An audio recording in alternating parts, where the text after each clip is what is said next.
Hey guys, welcome back to the channel and thanks so much for tuning in. Today's video is going to be a review of the brand new Urban Decay Naked Stoned Vibes palette. I am on their press list, they sent this to me, and so I've been using it for the past few days. Not too long, I would still kind of categorize this as a first impression sort of thing, but I have some strong first impressions that I want to share with you here today. So let's go ahead and get started.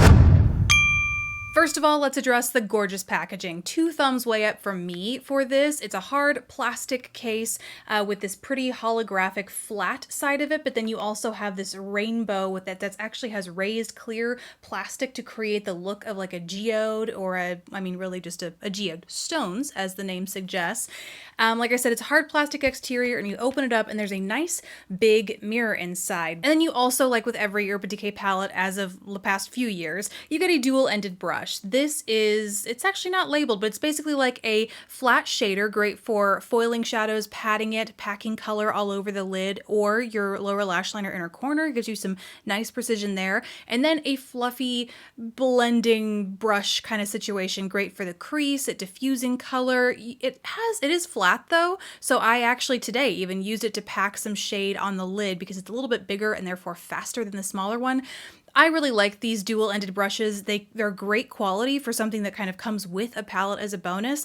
I generally always like these from Urban Decay and they last a pretty long time. So that is nice, but what good is a brush and a beautiful palette if the product inside is no good? So let's talk about that, shall we? So the idea behind this palette is interesting, and as an idea, I really like it. I'm just not sure the execution is there. Inside you get 4 matte, they say matte shades. Good Karma over here, which is a light cream.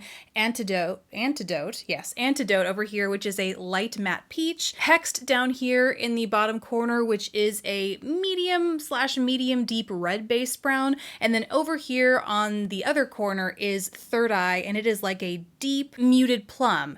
And now they call all of these matte shades, but Good Karma, the lightest shade, and Third Eye, the deep plum shade, are actually, they have a hint of satin to them. They are not totally and completely matte, quite like Hexed and Antidote are. The other shades you get in here, the other 8 shades that come in here, you can see they have that really pretty and fun speckled texture to them. They are supposed to be prismatic, shimmery, multi-dimensional, layerable shades in here. Layerable both with each other, I'm assuming, as well as the matte shades they've given you in this palette. I love shades like this. I love topper eyeshadows. I love effect eyeshadows because I feel like they're great at adding a ton of dimension and differentiation to a look. And it's not just another, matte eyeshadow shade, shimmer eyeshadow shade. I feel like we have just about every shade out there under the sun. It's those complex shades that give you either a variety of texture, a variety of colors in one particular shadow. That's what really makes a palette stand out to me these days. And so I initially really liked the idea here. However, there are a few ways that this palette just kind of falls short for me. The first of which is pigmentation, and granted, I'm sure it's good that some of these are sheer. They're meant to be sheer, that way you can layer them as an effect shade over other shadows, which I've done here even for the look I'm wearing today. But too many of them are so sheer that they don't really feel like they're doing a whole lot for my eyeshadow look when I layer them over top. Like with the look I'm wearing today, I took Third Eye, that plum shade, and in the inner lower corner, I put Tiger's Eye, which is this really pretty shifty gold/peach shade, and then Meditate, this shade down here, I pat that on the lid to create what I thought was going to be a plum/gold/soft pink. Like, it looks like a complex shadow in the pan, but no matter how I layered, first I used it dry just with a brush. Then I foiled my brush with my Charlotte Tilbury Airbrush Flawless Setting Spray. Didn't really intensify it. I used my finger to apply it. Didn't really intensify it.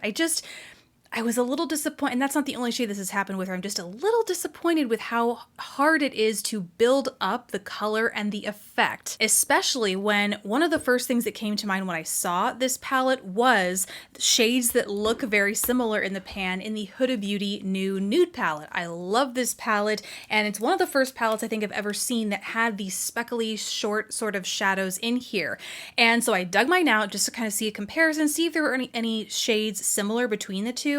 And there aren't really, but the most important difference I found was how much more pigmented the Huda Beauty shades were than the Urban Decay. They're just so much more pigmented. They're so much more shimmery. The Urban Decay, even when you layer them up, they don't become this beautiful seamless wash of metallic across the lid, they still stay kind of glittery and chunky and just not quite as buttery and smooth as I would have liked them to. Whereas the Huda Beauty, you can kind of blend it out and it looks sparkly, but then you can really layer it up or foil it and it's like this intense metallic shift. It's just a more versatile shadow. And so that's, in comparing those two shadows, that's when I kind of realized that I think it's less about the intention behind the stone palette and more just it's the execution. Not all of these shades are quite as good as I would hope for them to be. And the other thing that I don't absolutely love about it is the lack of range in the matte shades. I feel like I could have used something, a few shades even a lot deeper, like a deep matte black or even an even deeper plum or a green to layer all of these shades over top. I'm just not finding enough contrast amongst the matte shades they included in here. You know, yeah, they are kind of staple shades, but in a palette like this, I feel like I don't want staple shades. I want something that's really going to pop and keep things interesting in here. So it's not an awful palette, especially if you do like more subtle shades, you do like more subtle effects, you're not looking for in-your-face, you know, wild and crazy multi-chromatic vibes on the eyes. This might be a really nice, soft, subtle, like totally romantic palette that you can play with and feel comfortable having some fun with color. But for me personally, when I have experienced other formulas that offer more pigmentation and palettes that just offer a little bit more versatility in terms of combining shades and getting some really cool effects in layering the shades and textures in the palette, this is not at the top for me. So yeah, those are my thoughts on the Urban Decay Stoned Vibes palette, but oh, I do really love that packaging. But that's it from me. I'd love to hear from you what your thoughts are, because I'm sure some people out there might love it. Some people might also not like it. Let us know if you have thoughts on it down in the comments below. Besides that, guys, thank you so much for watching. Please don't forget to subscribe if you haven't already, and I will catch you in the next video. Bye, guys.